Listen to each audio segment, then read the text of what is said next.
Hello and welcome, my friends. Happy Sunday, happy Easter, and welcome to Taurus. This is quite the shift. Aries is that transitional fire to that very steadfast, fixed energy of Taurus. It's honestly, it feels good. We needed this stability. Now, before we get into the reading, I do want to wish everybody who has a sun sign of Taurus a very happy birthday. And know that it doesn't matter if Taurus is your sun sign or even one of your zodiac signs. It's going to be important. It will impact you because this energy is swelling and we need it. Now, the reading. I'm really excited to use this deck. This is a very unique deck that a friend of mine created. This is the Keeper of Ancient Wisdom. It's done through an art form called Batista, and anytime I work with her name is Kimberly. She's a fantastic healer and reader. She's got such a Mother Earth energy. I couldn't think of a better deck to work with than hers for the Taurus reading. And then I have the Sacred Earth Oracle, which again is that earthy energy that, like I said, it feels like a relief right now. We need this because there's been so much going on. And know that if you're really struggling and you feel like things are really spiraling and swirling, channel that earthy energy. You could go for a walk. Well, okay, it's snowing for me. So going for a walk is not a good thing. However, you could get any brown, red, black crystal, any earthy energy will go a long way. And if you're looking for a crystal for grounding and stability, this is one of my favorites. This is Tiger Iron, IRON. It has tiger eye in it, red jasper, and hematite. It's amazing at that grounded stability. Mine's kind of more brown here. It can get very red. It usually has that really pretty kind of tigery type I don't know, striations. I'm not sure what the word is. I enjoy it. So you can start to intentionally bring it in. If you're not a crystal person, why not add some cinnamon to your coffee or tea? Nutmeg. Look at those earthy energies and bring them into your day. It's amazing how we like to make things more challenging than what they are.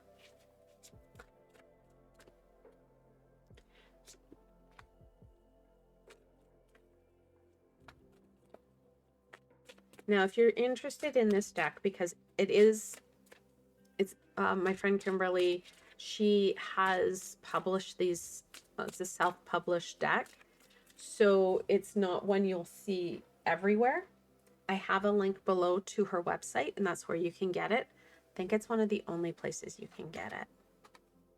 So we have the Page of Bear or the Page of Pentacles, the Two of Owl or the Two of Swords, Deer and Temperance. So this is the Temperance card. And I think obviously Temperance is that balance, that energy balance.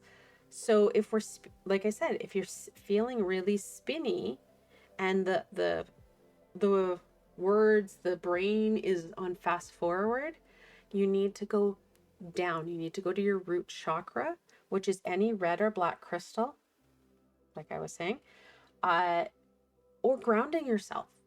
If you're not a meditator, it's okay. Like I said, go for a walk. You can add in a little bit of extra kind of earthy feel. Cinnamon, nutmeg, those are two easy ones. Any herbs will work too, because again, you're looking at that earthy energy. Well, again, stability. We have Dragon, Emperor. This is the Emperor card. You can see that we've got Pentacles, Earth. We've got Temperance, balance. We have the Emperor, that's stability. These are core pieces. Many of us have been winging and zinging and wanging and winging all over the place because there's so many balls that we're juggling. Taurus is reminding you of the importance of that core calm, balance, and just foundational structure. Bring it down to basics, especially right now. Many people are gearing up for summer. Lots of stuff is going on. I know in Canada, many people are focusing in on their taxes. There's so many things that you just go, go, go, go, go. Take the time to bring it down. The Emperor reminds us of our routine and our structure. During the time of Taurus, don't be afraid to get out your planner and look at what you're trying to accomplish in a day. Many of us, when you look at it and take that step back going, wow, look at all I tried to get in that one day. There's no way I could have done that. There's only 24 hours in one day. Be honest with yourself on what you can accomplish. And then make it accomplishable. Don't try to add in extra because you think you should be able to do it. Look at what you can do. You have 24 hours in a day. You have to sleep, you have to eat, and many of us have to get from point A to point B, which is going to take probably more time than you think. If we bring it down to bite-sized pieces that are achievable, you're going to feel, well, not only more accomplished, but you'll get more done because you're not spending so much time ragging on yourself because you didn't accomplish it. And then you start to feel really, sad and frustrated with self, and you start to beat yourself up. And then you start to feel, well, discombobulated more. You feel the sad and depressed coming on, and anxious because we don't feel like we're accomplishing things. Because there is the lack of fulfillment and enjoyment in what we're doing. So bring it back to basics. When you're looking at your day and planning things out, be honest with yourself. How much time will that actually take? And then give yourself a little bit of more time. So if you think it's going to take you a half an hour, why not give yourself like 45 minutes, an hour? Give yourself time not just to rush through and check all the boxes. Take the time to enjoy that journey. Enjoy what it is you're doing. Find the fun and fulfillment. And yeah, there's going to be things that we're like, wow, I have to clean the toilet. Woohoo, yay for me. However, take that time as you're scrubbing to think about what other things that you want to do that will bring you that joy and fulfillment. How can you reward yourself? Because again, that's a big piece. You've done all these things. Some of them are not so glamorous. What are you going to do to reward yourself? To share that appreciation for doing some pretty, well, sludgy jobs, because we have those in a day. The balance will really empower you, and you're going to start to release a lot of the tension and heaviness that you are holding in on your shoulders. Not to mention, you're going to start to calm your mind because you're focusing in on, well, this is what I have to do in this day. And you may want to even break it down. What do I want to accomplish in the month? What do I want to accomplish in the week? What about the day? And then you can start to schedule things in. Yes, it's a lot of structure. However, that structure will bring in the stability that we need to be, well, not only more successful, but to get out of the funks that we're in. Many of us are finding ourselves in emotional and energetical funks, well, let's be honest, they're not helping us in any way. But what's more is that we're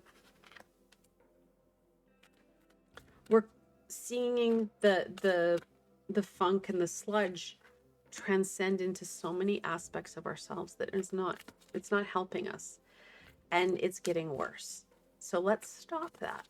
And how can we do that? Well, we need to rein things in, bring in the structure, the routine, that balance, that energy symmetry. Ooh, what did I say? Center. And no, our center of a balance, it doesn't mean like your actual balance in, say, walking. This is how you feel energetically. Now, on my channel, I have a whole section on teaching you about your different chakras. The feel and how you feel is going to be important. And know that this will shift and change on the fly. Check into it frequently because it will help. It will help you to understand where you're at and what will help you. Revolution. Now, this is an interesting way of saying change. However, and I love how we have these birds here. It just feels like, you know how birds, they leave, well, I live in Canada, so they leave because it snows. And then they come back, they migrate back. And that's what it feels like, is that we're shifting back. It's not so much of a change, but we're shifting back into what it is that we need to focus in on. We're migrating back to what we were doing before we got, discombobulated and sidetracked. Friction. Will it always be easy peasy? No. Will we see some challenges? Well, of course, because we're the ones that are going to cause the most challenge. Because we know how to push our buttons to make things go stuck and stagnant and stop us from the growth. Our lower vibrational self likes to keep us stuck in a very safe box. Well, we're trying to push those boundaries. And in doing so, you're going to feel some of that friction. You're going to start to feel that slow migration back. When you start to feel that tingle, that resistance, the best thing I can say, go to a sink of water and run your hands under it. Take some deep breaths. Release the friction. Release that tingle, that burn. Bring yourself back into an alignment for you. Bring yourself back into what is important and what's really happening. Because this friction are kind of the tingles of anxiety. And a lot of this is very, well, we're looking earth energy, Taurus energy. This is slow and steady, not fast, furious, and jumping off cliffs. So when we start to get that, oh my God, what if? Bring it back a bit. You're not doing anything that's going to cause major change or shift in your life. These are slow pieces that you have control over. We've got the Two of Owl, which is the Two of Swords, decisions. We have the Emperor. Well, he's the king of decisions, or the emperor of decisions, and will help us when we use our head and check into what reality is bringing us. It's amazing how we can really bring in the what ifs. The Five of Bear, the Five of Pentacles. Oh, I love this. The Grandmother Moon. This is the Moon card. It is in reversal. The Eight of Bear. The Eight of Pentacles. And it's interesting. In your cards, you have 7 tarot cards. 3 of them are Earth energy, and 3 of them are Major Arcana energy. So you've got that major energy that is shifted into the Earth energy. Like I said at the beginning of the reading, this is an energetical shift that feels really good. It's what we needed. It's like having that cool glass of water at the end of a hot day. So the moon brings in the illusion, the uncertainty, and the fear. Because, well, we were taught young, everything scary comes out at night. Like I said, when we have that friction, when we have that fear come up, water will help. I know we don't have it on the table, but we do in a roundabout way. Temperance usually has it's usually an angel standing on the shore or a rock and has one foot in a body of water. The moon, well, it usually has at the bottom water with this weird crustacean, creeping out of it. Use water. It doesn't have to be in your face. Use it to your advantage. So when we feel that fear come in, run your hands underwater. When we've had a bad day or a hard day where we're like, oh, this has just been a day. When you get home, take a shower. It doesn't have to be a long one.